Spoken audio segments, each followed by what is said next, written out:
Welcome to the Phillip Wylie Show. Take a look behind the curtain of professional hacking and hear compelling discussions with guests from diverse backgrounds who share a common curiosity and passion for challenges and their job. And now, here's your host, offensive security professional, educator, mentor, and author, Phillip Wylie. Hello and welcome to another episode of the podcast. I'm very excited to have one of my community friends joining today, Julien. We knew each other from social media, but hadn't met in person. But at Atlantic Security Conference, we got to meet for the first time, and I was kind of sharing with Julien about the new podcast, and we finally got the schedule worked out and have Julien joining today. And so great to have you join. Thank you. Really, really happy to be here. First of all, is that your voice on the intro or is that somebody else's voice? Because it sounds not like you. That's someone else's voice. Okay, just making sure. Yeah, that was Fiverr. Yeah, I found a nice intro. Needed a nice intro, and me doing the intro wouldn't sound so good. I don't want to scare people off, so at least they hear that good, that nice voice coming in. It won't scare them off right away. So perfect. Yeah, well, thank you for having me. Really appreciate it. It was cool to meet up in Halifax. I had a list of people that I wanted to meet, and you were on that list. And I was on my way out. I had family obligations, and then just on the way out, ran into you. And then, I was late at my family obligations, but well worth it. But definitely good to see you. I knew you were kind of short on time, so at least I'm glad that I got to meet you, and you introduced me to some other cool people too. So that was good. As I kind of mentioned while I was there, I noticed there's a few people that I knew there, but not very many. And I was thinking I need more Canadian friends. And so you were able to help me accomplish that. So awesome. That's good. Good to hear. I love connecting people. That's great. Yeah, that's one of the things I love too. And that's kind of part of my mission with the podcast is to introduce people because, the interesting stories we have on the show is very helpful to people trying to get started out. I mean, there's cases where I've had people that were just breaking in or people just trying to break in, sharing their story. And I think, it's just like introducing people, it's just helpful sometimes when people get to meet someone, learn their story, good networking opportunity, and sometimes just good motivation and inspiration. Yeah. And I think the value there is that everybody has a different way of getting into the industry. It's not like a certain careers you always go and, this is the way. If you go to the good schools, you go to the good places, you meet the right people and everything else, that's the way in. But I know most of my entourage, I shouldn't say entourage, but friends or people that I know that are in the industry, they all have a different story to tell and a different way to get there. And I think that's important to share with people because, it just shows that you can get in this industry. Like everybody's so accommodating and so happy to see everybody succeed, and everybody has a different path. So it's good to talk to people and understand, how they made it. Yeah. Just the same way it's helpful to have diversity in security, diversity of stories is just as important. Exactly. It's just awesome. Proving to someone they can do it sometimes, because it's just kind of like a sports analogy I like to use. And I kind of someone that's pretty well-known influencer that does podcasts and some live streaming and all this. I'd recently heard them using one of my analogies. And one of the analogies I like to use is like a sports analogy. You take some of the different type of runs, whatever meter run, the record stands for so long, and then someone breaks it. And then once they break that record, a bunch of people start breaking. And it's just a matter sometimes of proving to others it can be done. And that's the same thing, with anything outside of the physical realm, the mental realm, education, academic, professional. Yeah. It helps. Yeah, I agree. And it's so cool to see, it's so cool to see people succeed and seeing them finally get that one job that they wanted or convincing them that they're worth more. They should apply for that job, even though they don't have all the skills and helping them out. And then, they get it and they paid forward, and that whole thing is cool. And it's a great community. Is all I can say, really. Yeah, definitely, for sure. I've been parts of other communities before because from powerlifting, powerlifting community and just the physical fitness industry. And, I had some good friendships from that, but man, just overall, the cybersecurity community has just been so much better. Yeah. And I would say that we have more bears with the Russian crews right now, the nation state actors and CrowdStrike naming them bear. So, I mean, you can follow in those that career path too, going from bear to bear, I guess. And that's a question I had for you. I'm kind of embarrassed that I never really listened to any time that you're speaking about how you got in the industry, and like, how does somebody go from wrestling a bear, if nobody knows, Google it. It's a great story. How does somebody go from there to doing what you do now? Like, what was that switch? What was that mind switch? Sure. It's kind of interesting because when I graduated high school, I really didn't take high school seriously, but it was never an option. I was never going to drop out. I was going to get, my diploma. And so when I graduated high school, my grade point average was pretty low compared to the college entrance exam. Either I would have had to studied and took the entrance exam again, or either get some letters from some of my high school teachers. And I think they need like 8 letters or something like that. I could have got the letters, but at that point I just really wasn't that motivated to go to college. So my friends, I didn't have a clue what I wanted to do for a living. And so my friends, since I was a powerlifter, said, "Hey, you should be a pro wrestler." So I went to wrestling school. And so when I wrestled the bear, I was also working as a bouncer at a nightclub. So getting started out in wrestling, I wasn't making enough to make a living off of it. So I had to do something else. So I was working as a bouncer in a nightclub, and we had special events that they would host on Sundays because they have bands Thursdays through Saturday, but they really couldn't justify, and it wasn't worth the money to pay that extra day for the band on a Sunday because the turnout was kind of light. So they would have these other special events. And so they had this wrestling bear coming in. It was open to anyone else to wrestle, not just me. And to kind of market it, since I was kind of a hometown guy and worked at the nightclub, they took some of my wrestling promo pictures and the bear picture and put those up to market the event. And so that's kind of how and why that happened. Right. But And where does the flow go from that to cybersecurity? Like, when did you get into cybersecurity? you actually got married, and I needed a more stable career, something with health insurance and a steady paycheck and decent money. And I went through so many different jobs. I'd worked retail sales, I'd worked manual labor, I roofed houses, I put up fences, all sorts of construction. And none of those jobs I really liked, and they didn't pay very well. And what really kind of prompted me to do something education wise, I was working at this jewelry store, and it's probably one of the jobs I enjoyed the most. I was a jewelry salesperson.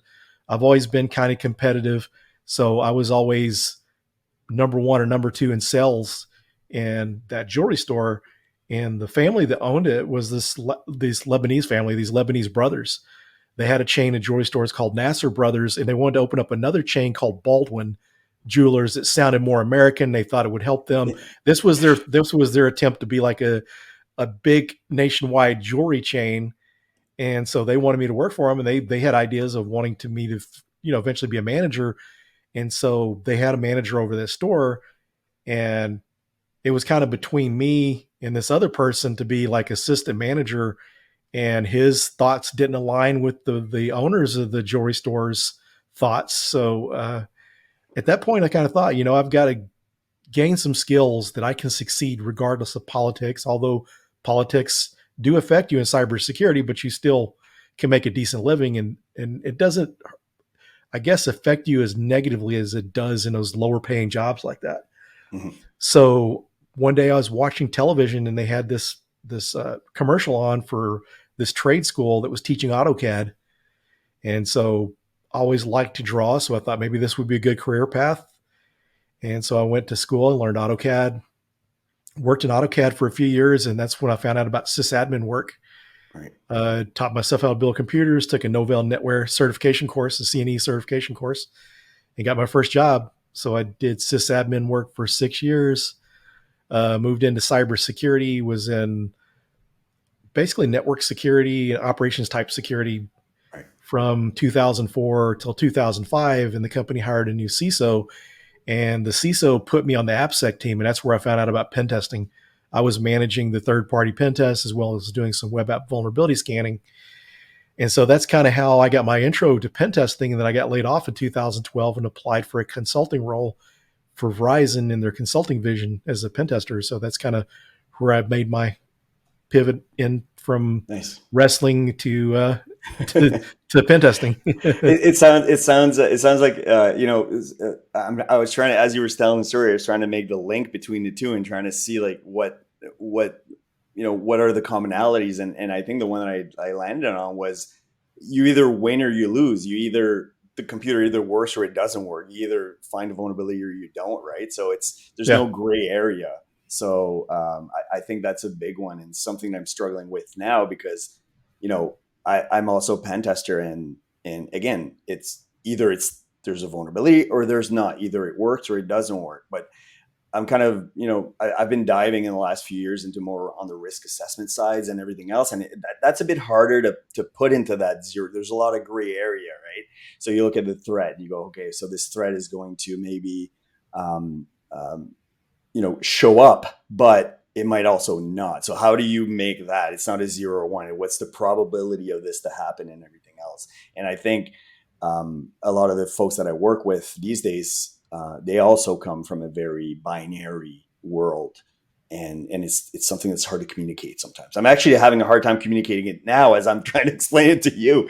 and it's not in front of executives or, so yeah, that link really happened. But that's cool. I mean, we were talking before the show a little bit about my friend who, started in the kitchen. And I find that's the interesting stories. You wrestle the bear. Everybody seemed to have a really cool, I don't want to say weird, but a cool background, right? It's such a young career. It's such a young field that most of the people they came up through the sysadmin and the network admin and everything else. I know that when I went to school, there was no cybersecurity program. It wasn't even an afterthought. But as people started attacking and as that digital transformation started to happen, you needed somebody in those roles and you needed somebody now. So you're not going to wait 4 years or 2 years or 3 years to build this skill. You're just going to go and find people who are already kind of protecting networks and systems and things like that and bring them into this field. So it's a cool story, I guess is what I'm trying to say. So speaking of stories, how about your story? So kind of tell us your background, how you got started. Sure. So it's very similar, like I just said, system admin and network admin. But I grew up in a household that my dad was a teacher in a high school, and he taught technology. So I had the Apple I at home. We had all the computers. We're probably the first people to have the internet in the city at home and everything else. And not to date myself, but I was a senior in high school when we got internet. First time I got on the internet, I was a senior in high school. So technology was always a part of my life, but I was also out in the woods a lot. Lived in a small town, 100 acres behind the house. I was always playing around the woods and everything else. So when it came time to make that decision, it was either, do something with ecology, the environment, or technology. And I mean, being outdoors is great, but there's a lot of bugs. So I figured I'd go in cybersecurity because there's no bugs there. No, wait. Yeah, there are. Yeah. Anyways, are they they're just not as physical, I guess. But yeah, I went to school for computer science and worked 14, 15 jobs before I found the one that, I was really passionate about. And it was cybersecurity. My foray into cybersecurity is not as cool as starting pen testing. It was straight up through PCI DSS, working in financial systems and things like that. And we needed to be PCI DSS certified. So we took a server that was in a closet to a, data center, full segmentation, full network segmentation, everything else. So really cut my chops on the networking side at that job. That must have been like, let's say 2005, 2006, and started doing a little bit of pen testing through that. But when I finally got the chance to do pen testing full time, because it was my passion, I think, and I'm sure it's the same for you, Philip, where there are people and moments in your life that made such a huge difference. And I would still call him a mentor, the person that gave me that first pen test and trusted me enough to go in there and do the testing. That triggered something in me, and it was what I wanted to do. And I don't think I I was such a perfectionist on that one job, and it was the first time in my life that ever happened. I always had that attention to detail and everything else, but that first pen test, it was so much of what I wanted to do that I made sure to do the most amazing job that I could. And that just led to more and more engagements and things like that, and became a consultant. And, I'm sitting here with a few hundred penetration testing engagements under my belt. And it's, those people, they do a huge difference. Now, I was talking to somebody earlier today or yesterday, how you have these positive mentors, these positive people that show you how to do the things right and everything else. But I've had the opposite too, right? I've had people that showed me what not to do. And those names I won't name, but you have those people too. So you need to be a sponge and just absorb everything. And I think that's what led me to be able to do what I want to do, is just grab those little things and grab onto them and say like, hey, this person gave me my first pen test. I want to do that for somebody else. And I'm trying to do that now. When I get engagements, I'll get students to do the first 5, 6, 7 hours of enumeration and running the tools and the scans, and then asking them to go through the results and analyze it for me and tell me what they would do next and all that stuff. And this is what my mentor did for me at the time. And I think that helped a lot. That's a great idea, because another thing too is the boring, tedious stuff you're able to give to someone else that would totally enjoy that and love it.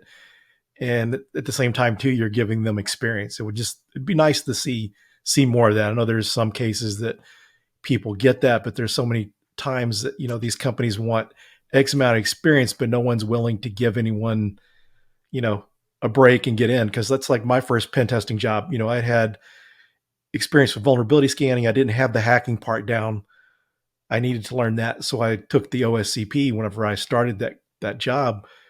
But, the hiring manager took a chance on me because he saw that I was teaching myself at home. And some of the things I brought up was how I taught myself web design and how I was hosting, a web server at home for my customers and all this. And that's the thing that he really liked, because that hiring manager was always telling us, build something, learn how to build it, and then you can figure out how to, assess the security. And that's where I just kind of lucked out and got a break there. There's a lot of cases he could easily turn me down and it would have been justified. Yeah. Do you ever wake up in the middle of the night in cold sweats thinking of what that initial web server that you've put up, all the vulnerabilities that are in it, and how easy it would have been to hack into it? Yeah, it would have been like holes like Swiss cheese, because it was connected to the internet. I really didn't do anything firewall wise or anything like that. Just whatever was on the Linux operating system, just the bare minimum protection. And I think there's a huge imposter syndrome in the industry too, because like you said, given that first chance, getting that first contract, getting those first things that you can do, and you get there and you're like, why me? Right? I don't have the skills. You look at everybody around you, but what you don't realize is everybody's always, if you stop and you think, you're like, why me? Why am I here? Like, there's better people than me. There's always, and I think the imposter syndrome is huge in this industry. I don't know if it comes from the fact that you could never go to school and learn it. Now you can, which is great. So you get these teachers, you get everybody, you get the formal education. But I know I never had any formal education in cybersecurity. I'm looking at my wall right now. I've got way too many certs, but that was how I really learned about the industry. But it's all self-taught. It's all going through the courses. It's all going through the stuff. And that's why I find what you do, your books, your training, your content online, everything else, I find that brings a lot of value to people, and it's great to see. Yeah, it's one of the things that I do like to see, that there's some good affordable options out there in the industry. The people are putting out some free to low cost content, which is good. Yeah. But it's definitely different than what it was even 5-10 years ago. Oh yeah. Yeah, Very definitely. Because whenever, I was starting my first pen test job, which actually before I got that role, I got to go to Foundstone's Ultimate Hacking course. Right. So I got to attend that. So that was pretty cool. The only downside is I was kind of weak in those skills to really fully take advantage of that course. And it took like an ethical hacking course several years later, but just not having those skills. But yeah, there wasn't much out there. When I was looking for stuff, fortunately, when I was researching pen testing courses when I got my first pen test job. I found the OSCP, which was a really good opportunity. I learned a lot. I probably learned more from that course than any other course that I've ever tried. It was a big help, but Yeah. it's good now that there's some more affordable courses. You know, one of the things too is, you know, some people kind of complain about the price of the OSCP course and that it may not be affordable. But one of the things I think a lot of people don't realize now is back whenever, you know, earlier in our careers, only people that were taking those courses are someone typically that was already working in IT and you made enough that you could afford to pay out of pocket for one of those courses. And now we're kind of shifted now where you got people that are totally brand new. Like you mentioned, one of your friends that start out as a cook, you know, as a chef working in a kitchen. Now, someone like that, from that background, it may be a little more cost prohibitive to take the OSCP course. But, you know, back when we were going through it, it's like you were working IT already or working in security and you could afford that. And so now you've got the shift where back then no one knew what the OSCP was unless you were in security. And a lot of people in security didn't know about the OSCP. So there's been some big changes there. Yeah. And now there's courses that you can take that are not cost prohibitive, and some people doing amazing things in the industry, that giving stuff away for free, pay what you can, you know, or charging $30 for a course as opposed to thousands or hundreds. And that allows people to be able to actually access that content. And even one of the things that I tell people a lot is, even though you don't go through the exam, even though you don't get a certification at the end, that's going to help a lot to get the jobs and everything else. But if you're networking correctly and you're part of the right volunteer groups and the nonprofits and the community and everything else, then you're going to meet some people. They're going to know how smart you are. You don't need those letters after your name, but those letters are important when you go on an engagement. You know, a lot of the call for proposal are asking for certain certifications and everything else, and it makes sense. And I mean, I'm not one that's going to bash certifications. I've got a ton of them, and they've helped me, but they're not the be all and end all. You need to study it to learn it, not study it to pass the exam. And like you said, with the course that you took way back when, I was lucky enough to do some pretty good training, but you don't get a certificate at the end. You can put it on your resume or your resume that says that, you know, you went through this four-day intensive course or whatnot, but nobody knows what it is. And it's better than most of the certs that I have after my name on my signature that everybody goes and sees and they're all impressed with. Well, that's not what you should be impressed with. It's this super intensive course that I took that was very hard, and we learned some new skills and some new techniques and things like that. But it's not part of the certification program. So there's a balance to be had there, because you can definitely fall into the trap of I need more letters after my name, and some of my friends will laugh because that's why they laugh at me, because I had too many letters after my name. But it's not the only thing. I'm always constantly learning, not because of what it brings me in the sense of recognition, but more in the sense of learning and finding out new things. I think that's important too. Yeah, that's a good point, because you see, you know, someone goes through all this time to prepare for this certification. And even if you get past the certification, if you don't really retain what you learned, then when it's time to go through those interviews, you're not going to do very well. And an example where something like that kind of helped me at the moment, but it was just kind of a point that proved to me that some of these boot camps are not for everyone. I went through a CCNA boot camp back like in 2000 and got my CCNA fairly easy. And there for about a good couple weeks, maybe a month, I could answer some questions Cisco related, but I really didn't know it. It was just from using the practice test.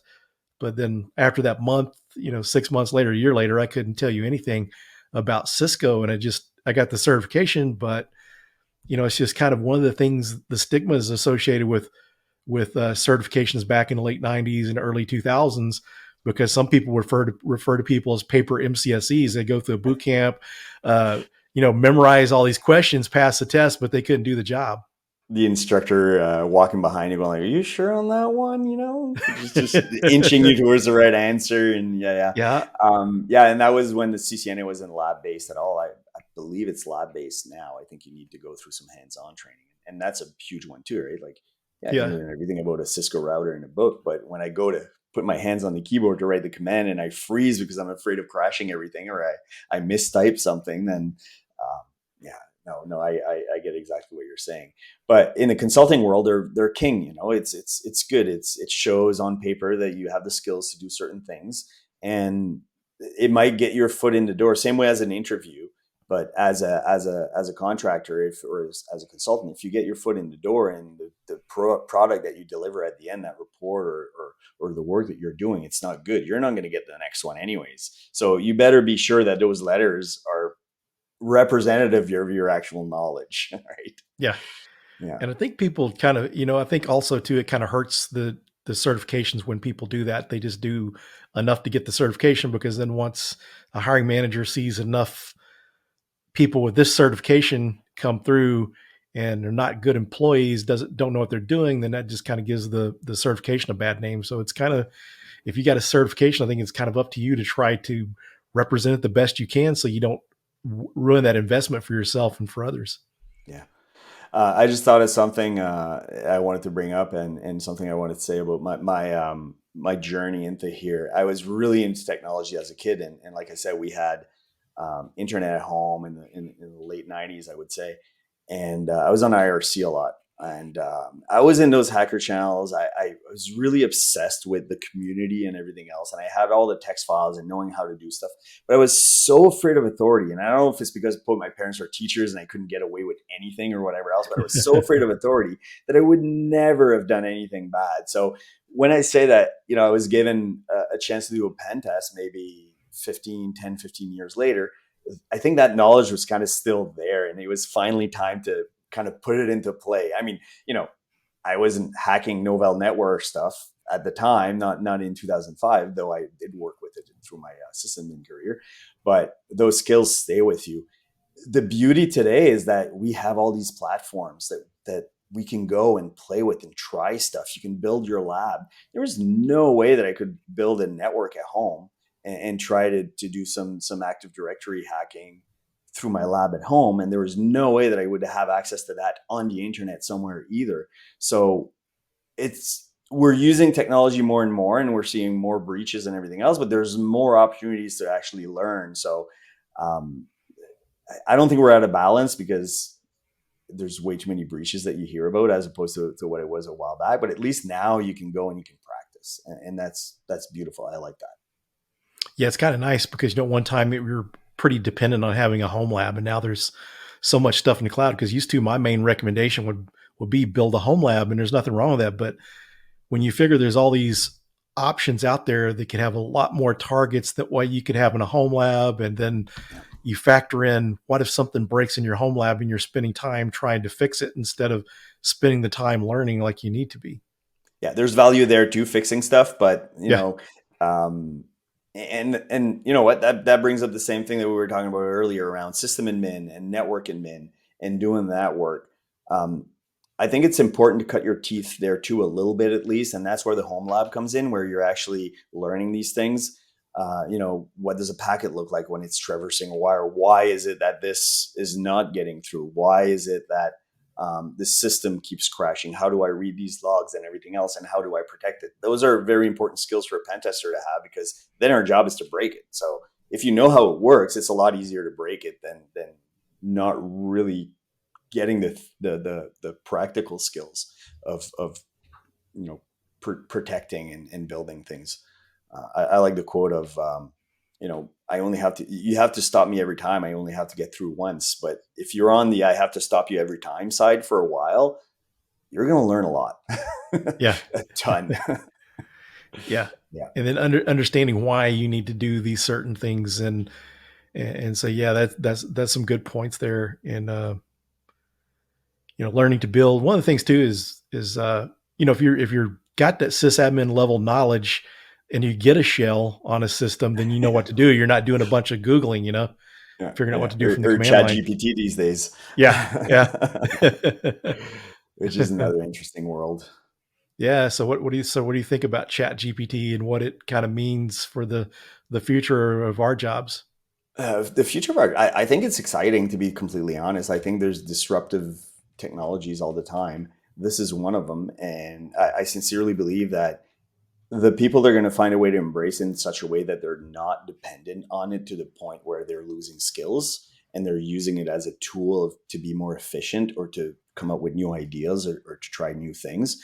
I mean, you know as well as I do that when you're in a pen test, you're going to hit a technology you've never seen, and you're going to be Googling the crap out of it to understand how this thing works. So using a AI tool that can go out there and give you the information quicker than what you could find through Googling is going to be, or search engineering, I guess we should say, is going to be interesting.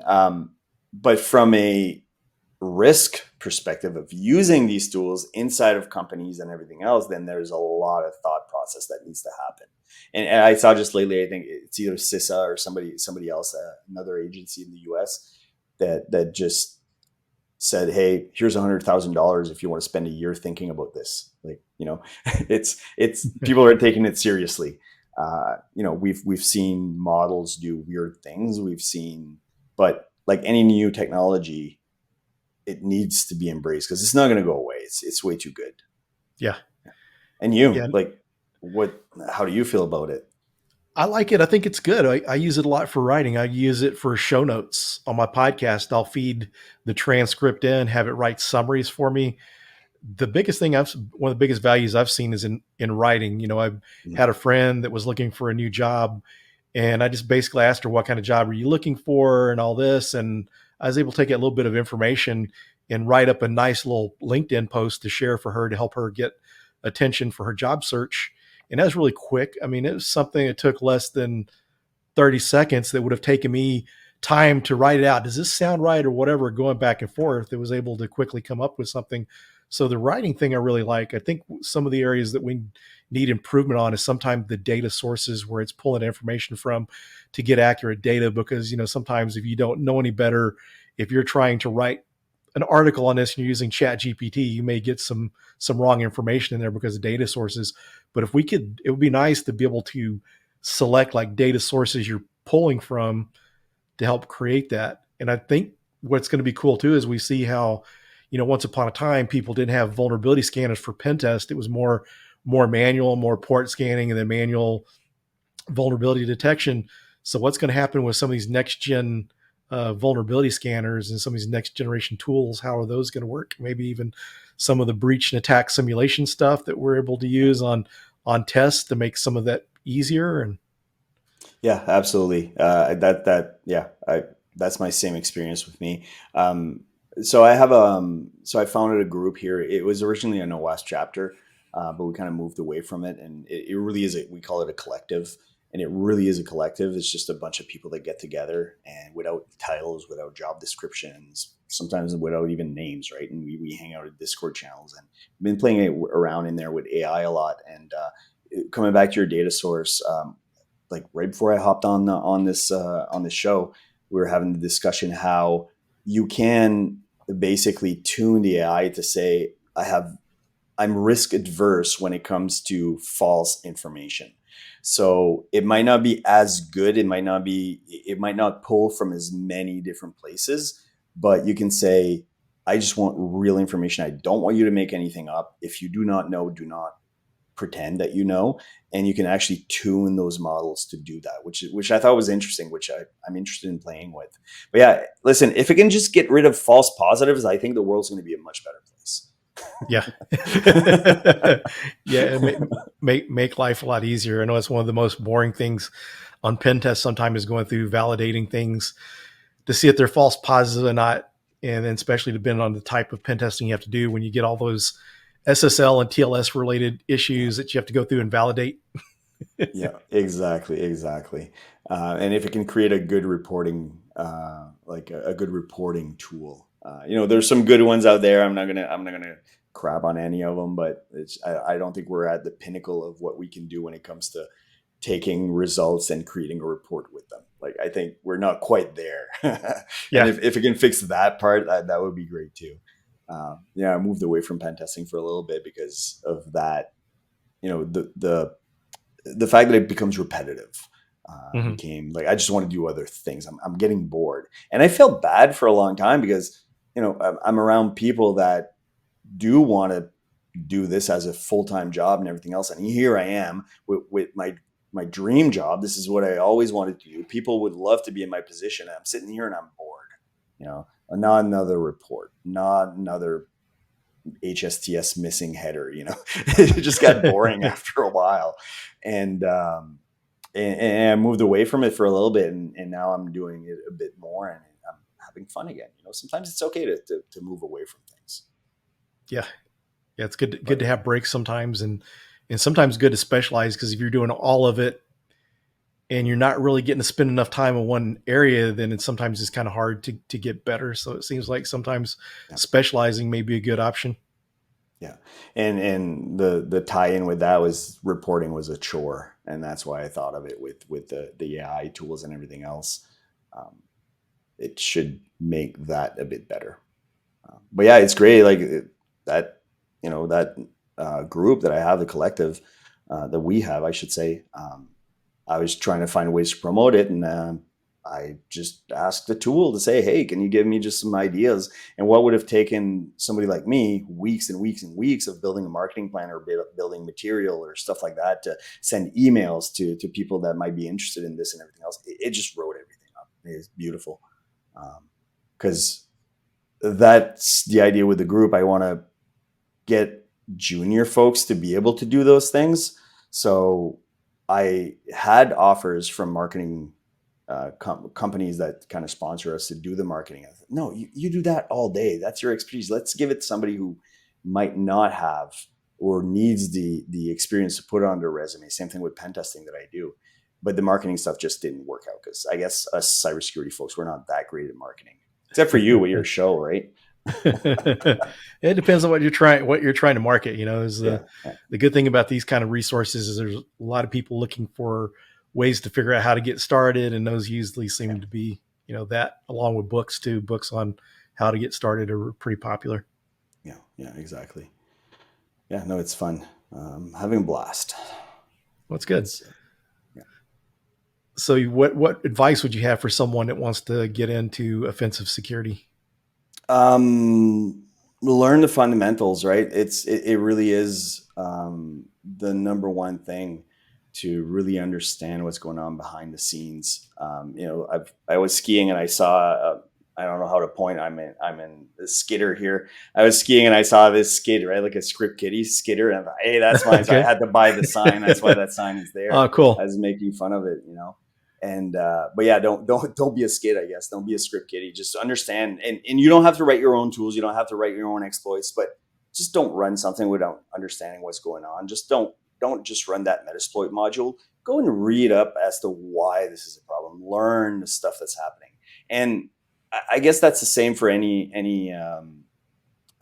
type of technical career. Is you really want to understand what's going on. You don't need to go down to the assembly code or the binary code or anything like that, but at least understand why is it when I send this, I get a shell back, right? What's happening in the background? Some of it will be way over your head, but at least you tried and you're learning, and the more you're exposed to it, the better you'll become. And that's a big part for me is understanding. The other part is, like, when I talk about fundamentals, I mean networking, systems. Learn Linux. Don't just learn the commands. Understand what's going on, right? And whenever I hire somebody, anytime I hire somebody, I tell the hiring manager or my direct supervisor or the HR folks, I say, all of this stuff is fluff in the job description. What I'm really hiring for is that last bullet point that I always put in, and it's thirst for knowledge and curiosity. Everything else I can teach. I might not have the time to teach it, but I can't teach people to be curious. I can't teach people to want to know stuff, right? And I think that's the number one part in this job is just be curious. Just try stuff. Just go, like, when you see something, you're like, I wonder how that works. Don't just wonder. Figure out how it works, right? And there's no way that you're not going to accomplish everything you want to do if you don't have that mindset. Yeah, that's great advice. So we're getting down towards the end of the show. Is there anything you'd like to share before we close it out? No, really. Listen, it's a great chat. If anybody wants to talk, if anybody wants to reach out, feel free. I don't know if you share the details of the people that are on your show, or you share their socials or whatnot. if anybody can help me figure out Twitter, my brain just doesn't work. Well, not Twitter, Blue Sky now, but if my brain just doesn't work, I use LinkedIn. I'm trying to get my brain to work with Blue Sky, but the flow works weird. But if somebody wants to teach me that'd be awesome. I'll share my socials. Anybody who wants to reach out, feel free. Awesome. Always happy to talk. We'll have that in the show notes if anyone wants to reach out to Julian. So I appreciate you joining today. This has been a really fun conversation. Yeah, a little bit all over the place, just like my brain is usually. So love it. It was a lot of fun. Thanks. All right. Thank you so much.